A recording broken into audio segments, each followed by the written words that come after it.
sabe o que é mês após mês você segurar um teste deste daqui negativo e quando finalmente aparece um positivo, tempos depois você perde o seu bebê, enfim. Por anos, o nosso casamento foi testado por inúmeras crises de diversos âmbitos, mas também pela infertilidade, pelas múltiplas perdas e pelo luto. Sim, muitos casais se separam em momentos de crises. As crises, no nosso caso, na verdade, nos fortaleceram. Né? Nos amadureceram. Sim, nos amadureceram. E este vídeo, né? Mas esse vídeo não é sobre sofrimento, sobre o que passamos, mas sim sobre como fizemos, né? Como fomos intencionais nesses momentos que passamos por essas dificuldades para chegar, né? Para resistir às adversidades e chegar até aqui onde estamos hoje. Isso, então fica até o final, porque nós vamos colocando ao longo do vídeo aí as nossas lições aprendidas com todas essas questões. E a primeira dica, a primeira lição é: não espere parado, espere vivendo.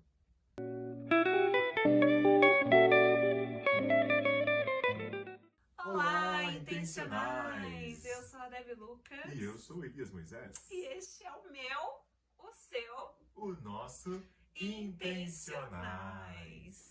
Então, casamento feliz não é um casamento sem crises, não é um casamento sem adversidades. Nós passamos por várias e a nossa intenção é compartilhar, sim, com vocês que estão aí em busca de uma vida com propósito, uma vida feliz, uma vida leve, uma vida intencional, com sentido. E fique por aqui, se inscreva, ative as notificações para que vocês acompanhem, não necessariamente a nossa história, porque teremos histórias de seguidores também.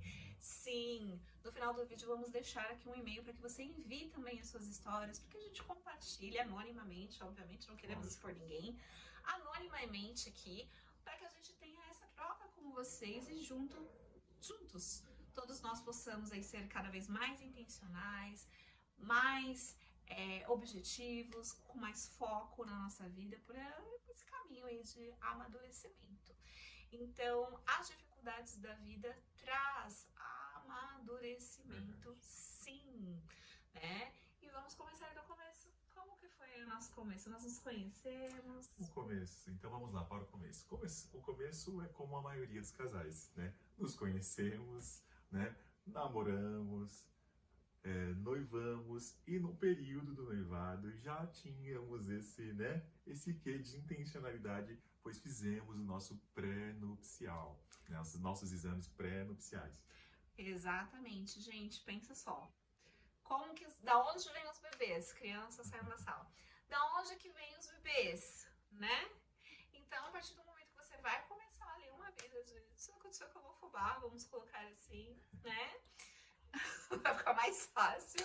Então, a partir do momento que você vai ter uma vida conjugal, é óbvio que pode vir um bebê. Ah, mas eu uso isso, eu faço aquilo. Não interessa, nenhum método é 100% e todos nós sabemos disso, né? Então, a partir do momento que você vai casar, nós casamos e começamos a ter uma vida ativa de casados só depois que nós casamos. Então, nós fizemos os pré-nupciais para ver como estava a minha saúde, a saúde do Elias e como que seria a nossa saúde juntos ali, caso acontecesse uma gestação, ainda que nós estivéssemos ali de alguma forma nos precavendo, e nossos planos era ter bebês depois de um tempo de casados. Isso, assim, nossos planos, né? Planos que fizemos era ter esses filhos depois de um período. Íamos, né? Pagar nossas contas, né? Viver um pouquinho, viajar, passear, curtir a vida. Muito tico-tico no fubá. Esse era o nosso plano. Porém, né? De acordo com o conhecimento que nós tínhamos naquele momento. Naquela época. Nós casamos, eu tinha 27 anos e o Elias 28. 28. Né? Então, assim, esse era a nossa realidade. Então, nós queríamos curtir um pouquinho da vida, de casados e tal, e aí sim vir os filhos. Aí o tempo foi passando e tal, e nós, com o pensamento de 4, 5 anos após o casamento, a gente foi adquirindo um pouco mais de conhecimento, de entendimento, o desejo no coração. Fomos avaliando a nossa idade, o tempo que tínhamos para ter esses filhos. Então, né, né, esse tempo foi abreviado e aí é onde tudo começa. Exatamente. Então, em 2017, 2014, 2015, trabalhava numa empresa que tinha uma colega que já estava aí nesse processo, ela já era casada há mais tempo, então ela já estava nesse processo de querer filhos e ela estava buscando, aprendendo sobre a humanização na assistência do binômio mãe-bebê. Então, ela começou a compartilhar e eu olhava e falava assim, nossa, isso é muito, tem muito a ver, né, com o que a gente acredita, com o meu manual de instruções da vida, fazer as coisas de uma forma intencional, de uma forma respeitosa, esperando o tempo de Deus, vamos colocar assim, para a criança nascer, né, da mãe ser o alimento do bebê ali nos 2 primeiros anos, enfim, fazia total sentido com tudo que nós acreditávamos. E acreditamos ainda. E vimos também essa questão das janelas aí de fertilidade, que tem um pico ali no início da juventude e que depois ela só vai caindo até não existir mais. E uma das quedas bruscas, pelo menos na época que a gente aprendeu, é que era por volta dos 30 anos. Ai, gente, socorro. Como que a gente vai esperar 5 anos se eu casei com 27 e o Elias com 28? Né? E essa questão da fertilidade muito mais pro lado da mulher, sempre. E aí, o que aconteceu? Fomos procurar essa questão. Então, começamos a procurar médicos que fosse dessa linha, de mais respeitosa, enfim. E leva engano, né? Fomos procurar no SUS, tem no SUS, mas são em lugares específicos, podemos gravar vídeos só sobre essa questão, né, no futuro. Vamos procurar no plano de saúde, que é o que a gente tinha acesso e condições para pagar na época. E a gente começou a descobrir que, né, não ia ser tão fácil, porque passamos por inúmeros médicos e as respostas eram sempre, não, vai engravidar. O quê? Vocês estão preocupados com parto, amamentação? Não, vai engravidar primeiro, meio que não importa o que eu penso e tal. Enfim, a gente já começou a ver que tinha alguma coisa errada aí na assistência à saúde, né? Das pessoas, principalmente nessa questão de parto, amamentação, bebê, mãe, mulher, enfim. Então, a gente, olha só, fizemos pré-nupcial, antes de, beleza, vou engravidar, começamos a fazer essa procura. Eu já faço tratamento de obesidade há muito tempo. Um dia eu posso falar só sobre essa questão, não quero entrar aqui nos méritos, senão o vídeo vai ficar... Já tentamos gravar esse vídeo antes e ficou 1 hora de vídeo, então estamos correndo aqui para manter o foco no que a gente veio, né, dizer hoje. Não vai ser um vídeo curtinho, mas se liguem aí nas dicas que nós estamos dando.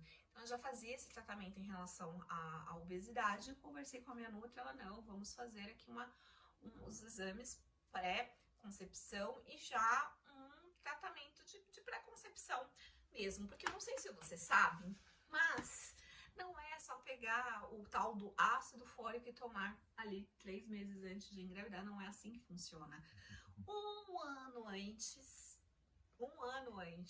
tudo que a mulher tá fazendo, usando, passando na unha, no cabelo, no corpo, enfim, vai impactar na saúde daquele bebê que está sendo gerado. E tem diferença entre gestação de menino e de menina. De menina, por exemplo, todas essas coisas impactam, por exemplo, na fertilidade. Então, tudo que eu tava fazendo 1 ano antes, hoje eu tenho uma filha de 7 anos, então tudo que eu fiz um ano antes já impactava nos óvulos da Ana. Ou seja, já impactou na fertilidade dela, já impactou no bebê, enfim, quem ela vai ter, de repente, no futuro. Olha que interessante. E os homens também. Nós também temos a nossa contribuição. Então, 50-50. O estilo de vida do homem, né, quem vai ali, ceder ali, né, o material genético para essa concepção também né, tem essa necessidade de haver um preparo, alguns meses, até anos. 3 meses. Né? 3 meses antes, o que o Elias comeu, todo o estilo de vida dele impacta na formação ali daquele espermatozoide. E aí esse espermatozoide, ele carrega inclusive os hábitos alimentares que aquele bebê vai ter. Tudo bem que o que a mãe come na gestação, o que ela come durante a amamentação, que passa no leite, todos esses sabores de gestação, também vai impactar os hábitos alimentares. Mas o papai aqui também tem a sua contribuição.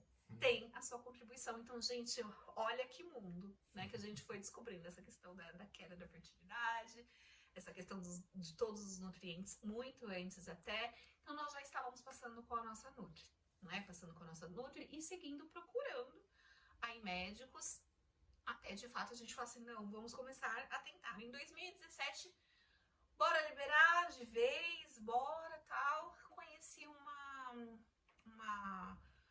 colega de estudos, e essa colega já estava passando numa clínica de assistência à reprodução, e ela falou assim, vocês já começaram a tentar? Olha, uma dica, cara, não espera.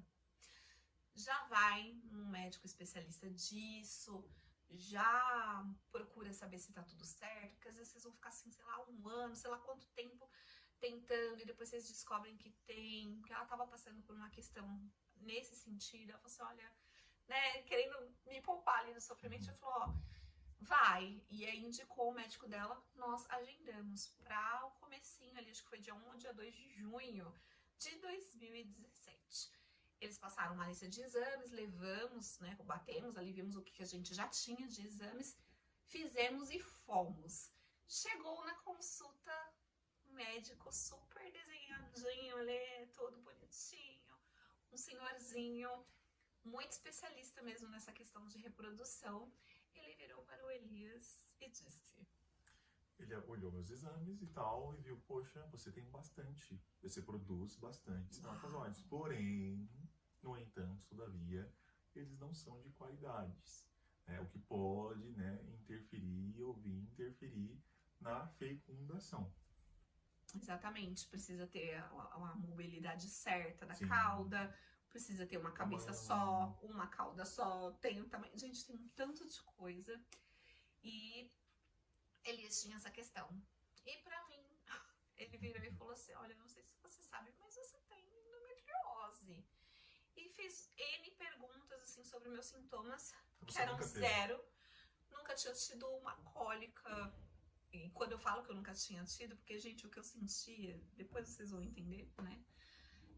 Que essa endometriose depois evoluiu super, mas a endometriose que eu tinha já era um grau que eu não consigo me lembrar agora, mas ele falou, olha, a gente já precisa entrar com uma intervenção. Então, como vocês estão tentando há quanto tempo? Eu lembro que na época a gente falou assim, tentando, doutor, a gente pode dizer o quê? 1, 2 meses? Ele, olha, então vocês de repente podem estar grávidos, eu vou deixar um beta. Se houver um atraso, vocês fazem, porque eu preciso saber se você está grávida ou não, para poder iniciar o tratamento. A gente vai suspender o seu ciclo, eu vou colocar não sei o que no seu braço, assim, pá. Começou a explicar ali já do tratamento, e vamos suspender durante 6 meses, e vamos fazer isso, vamos fazer aquilo. E assim, gente, eu nem consigo lembrar direito o que era. Porque, de verdade, sabe aquela cena de filme, né? Que parece que o mundo inteiro para, a voz da pessoa começa a ficar longe, e eu comecei a ficar assim, afundando assim no sofazinho e pensando, meu Deus, eu sou infértil, como assim? Eu sou infértil. Então, vamos lá ao conceito de estéril e infértil. Estéril é um casal que não vai ter como procriar, como ter um bebê pelas vias naturais, usando o espermatozoide do homem e usando o óvulo da mulher. Talvez vai ter que usar um espermatozoide de outra pessoa. Então, biologicamente, ali não vai rolar, tudo bom? Então, isso é estéril. Às vezes é 0 espermatozoides, a pessoa já não tem mais útero, já não tem mais ovário, não tem mais... já não tem mais útero, não. Já não tem mais ovário com óvulos. Pode acontecer de um lado só, ou pode acontecer dos dois. Exatamente. Dos dois, isso é estéril. Estéril é aquela pessoa que não vai dela mesma biologicamente ter a produção, né, a procriação. E tem aí o infértil. O infértil, eu já vi várias definições, mas no geral, que os médicos, a boa parte fala, é aquele casal que já está há 1 ano não se prevenindo. Olha só, capta essa palavra, não se prevenindo, não necessariamente tentando um bebê. Então, se você tá ali, né, ticando fubá, só olhando a tabela, só fazendo coisas do tipo, e não aconteceu uma gestação, eles já te enquadram ali no quadro de infertilidade. Então, nós não estávamos tentando há 1 ano, mas o fato de ter endometriose e ter essa questão da qualidade, não é nem questão de produção, mas a questão da qualidade, já nos diagnosticaram dessa forma. Então, eu comecei a ficar assim, meu Deus, não acredito, a gente sempre sonhou ter filhos, eles vêm de uma família grande, né, de 6 bebês, 5 vivos, eu 3, e como assim, né, éramos pessoas que já convivíamos com crianças, já eram os tios do Kids há 400 anos, participávamos de simpósio, conferências, sempre aprendendo muito ali sobre a infância, como lidar e tal. Então, assim, era inconcebível na nossa cabeça de, oi, como assim eu não posso? Sempre sonhei com isso. Então, eu lembro que o Elias estacionou o carro assim na frente da clínica e eu saí e sentei. Quando eu sentei, o Elias olhou pra minha cara assim, eu... Chorei como uma condenada. Né? Quem não chorou? Eu também chorei. Mas assim, eu lembro, né, que veio uma autoridade que não foi de mim, foi do céu, né? No momento eu falei, amor, o desejo do nosso coração é ser pais, né? Então nós seremos pais por vias naturais ou iremos adotar, né? Naquela época nós não tínhamos nem conhecimento de pessoas próximas a nós que tinham ido por esse caminho, mas no nosso coração ali o desejo era ser pai, nós seríamos pais, ou seríamos por vias naturais, ou seríamos pela via da adoção, né? E ali a gente orou junto, né? Oramos juntos por isso, né? Ali no carro mesmo, choramos juntos, né? Na incerteza do que iria acontecer no futuro, mas na certeza de que nós estaríamos vivendo a paternidade de uma forma ou de outra, né? Mas entregamos para Deus. Mas que Deus sabia o desejo do nosso coração, que era por vias naturais. Exatamente. Né? Então, a gente, voltando para casa, eu falei, lembrei de uma coisa. Um dos meus exames, que eu jurava, eu sempre faço exames e chegou o exame, eu já abro, já olho, já entendo o que está escrito, já pesquiso. Então, quando o médico me fala, não é novidade nenhuma, porque eu já estou sabendo. Confirmação. É mais uma confirmação ali, etc. Porque eu penso que o exame é meu, né? Eu paguei por ele, seja, né? De uma forma ou de outra, paguei por ele, eu tenho o direito de ler, né? Já foi a época, eu não sei se vocês pegaram essa época, vocês são mais jovens. Não, mas tinha uma época que o médico ficava revoltado se você abrisse um exame que ele pediu, tipo, ele se achava o dono do exame. Então, eu já tinha...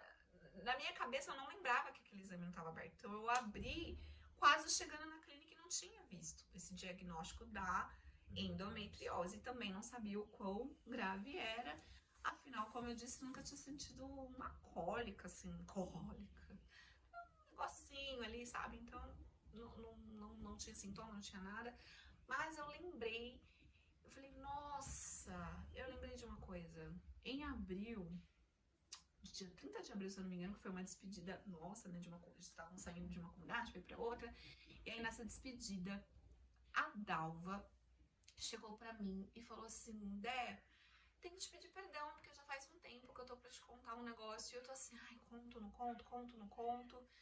E eu fiquei protelando e acabei não contando, mas eu sonhei com você e nesse sonho Deus me falava assim, fale para a Débora que eu estou limpando o útero, os ovários, as trompas dela. E aí eu lembro que na época eu ouvi assim, e como sempre muito educada, eu, obrigada, né? Mas por dentro eu, oi, como assim? Eu acabei de fazer exame, tá tudo certo. Eu tinha feito o exame em fevereiro, na minha cabeça tava tudo certo. Então eu falei, mas a minha resposta foi, amém, muito obrigada por ter sim me contado. Inclusive, sou muito grata por ela ter me contado, porque quando eu lembrei disso, junto com as palavras do Elias, me trouxe assim muita paz, né, amor? Sim.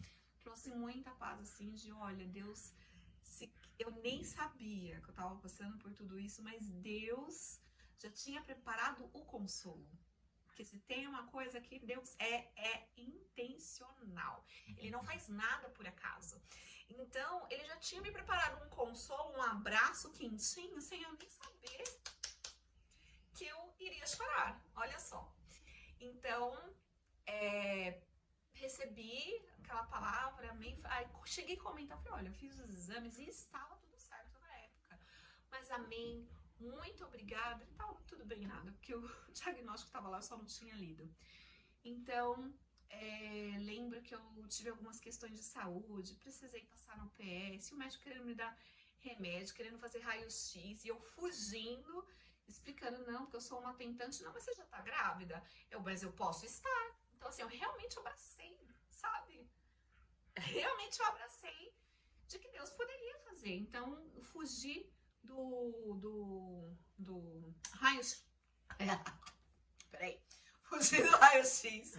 Fugi da medicação. Falei, não vou tomar essa medicação.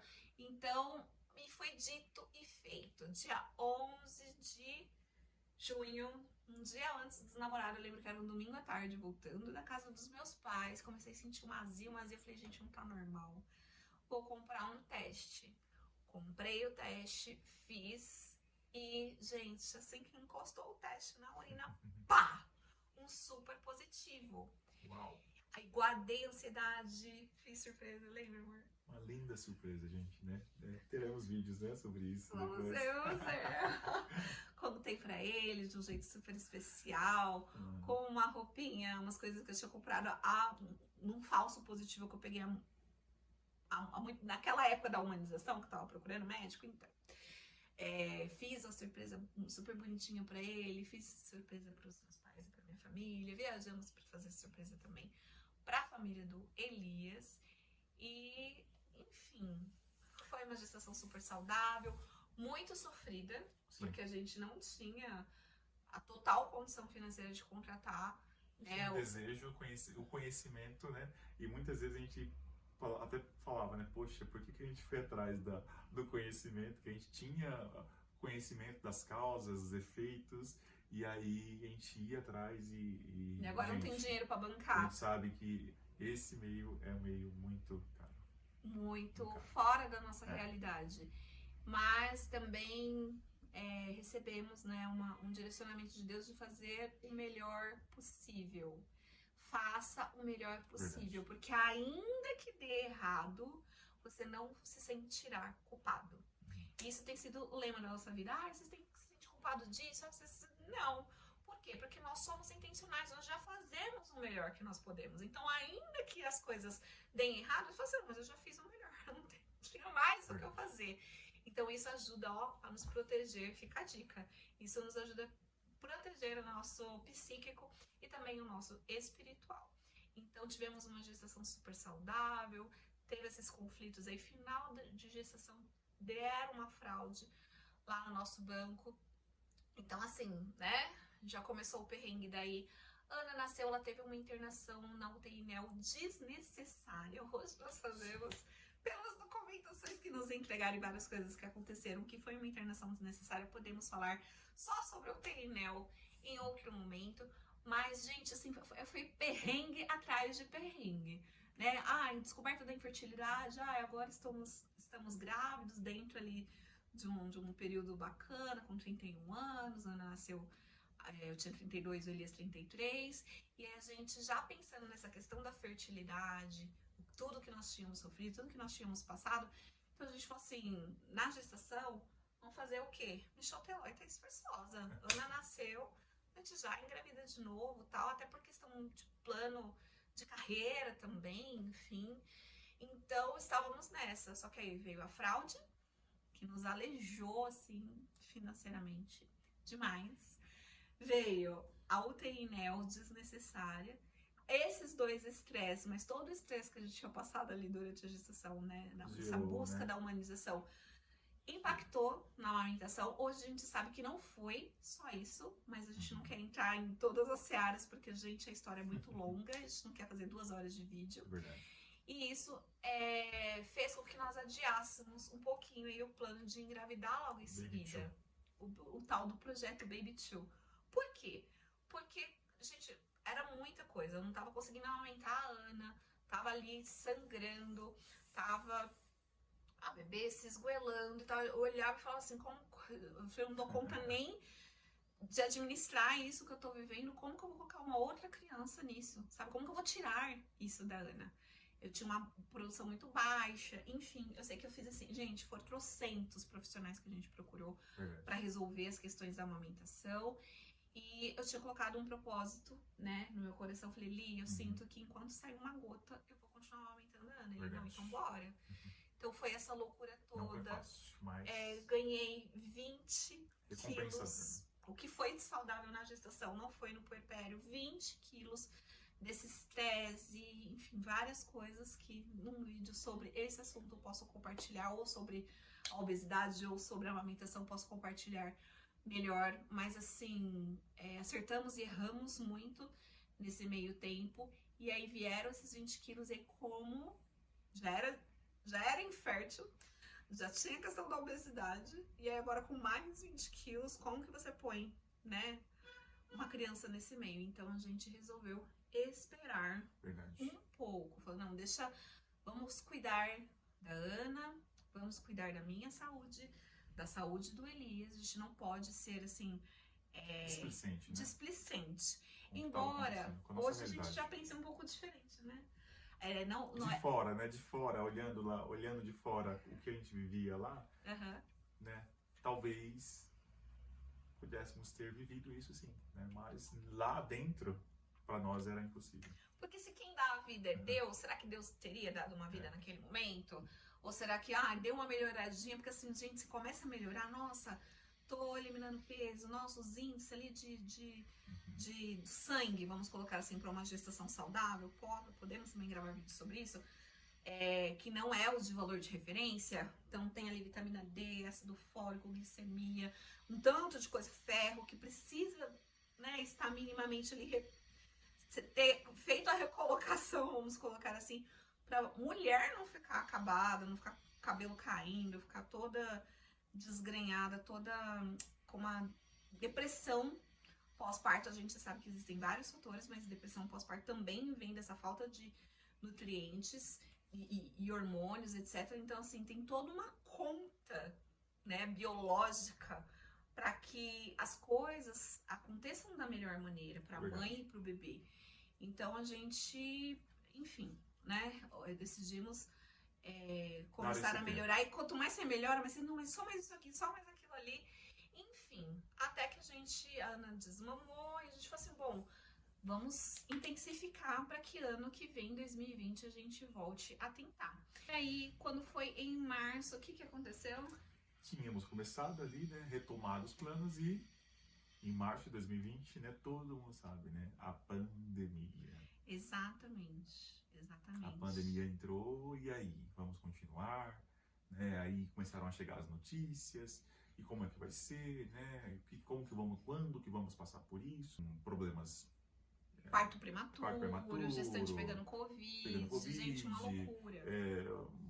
A bebê voltando para casa e a mãe ficando internada, a mãe morrendo no hospital, e uma série de complicações que a gente, poxa, será prudente nesse momento que a gente está vivendo, sem saber o que será do mundo, né, dos próximos meses, dos próximos anos, né,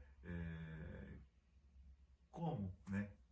Exatamente. A gente cria, obviamente, que Deus podia todas as coisas, mas como a gente ainda não estava 100% com tudo que a gente precisava ajustar, a gente deu aquela recuada.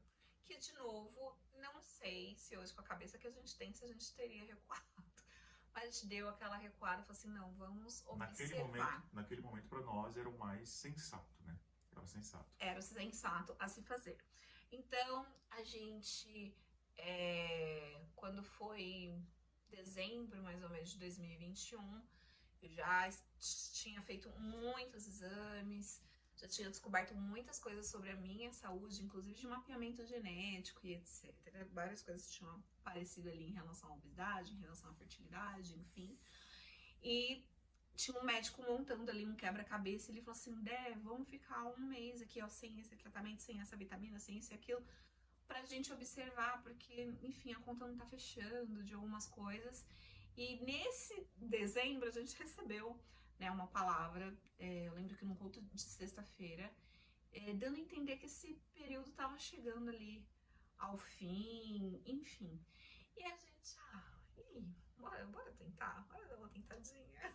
E quando foi janeiro de 2022, estava lá de novo um teste positivo.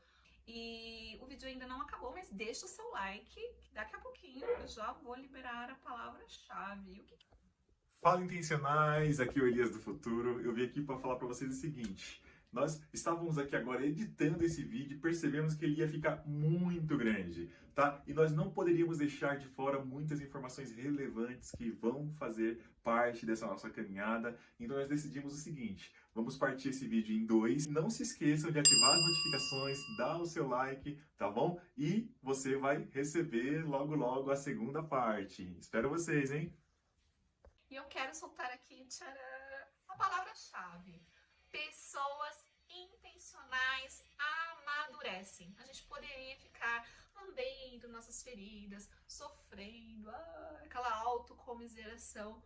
Mas não, nós pegamos todo esse sofrimento que nós íamos passando e entendendo que aquilo também eram meios da vida, Deus, enfim, independente aí do que você acredita, eram meios para que nós pudéssemos amadurecer. Então, se você chegou até aqui, a palavra-chave é pessoas intencionais amadurecem. Escreva aqui embaixo, né?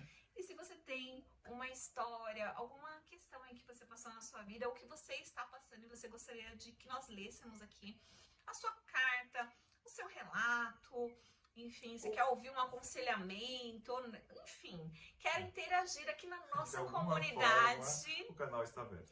Exatamente, mande seu e-mail, a gente vai manter o sigilo, obviamente, do nome da pessoa ali na hora de compartilhar. E o que a gente achar aí, nossa, aqui tá muito explícito, é melhor, a gente pode deixar que a gente vai dar ali a nossa maquiada, mas para que todos entendam o contexto. Então, o e-mail, anotem aí, é intencionais.contato@gmail.com, mas também tá aqui na descrição. Deixa seu like, deixa seu comentário e não comenta a sua palavra-chave, gente.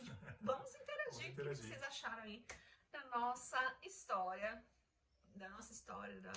que nós compartilhamos, dos nossos aprendizados? Tem uma dica, tem um aprendizado também aí de algo que você passou nesse sentido? Verdade. Conta pra gente. E é isso, pessoal. Um beijo. E fiquem com Deus e até o próximo vídeo. Tchau!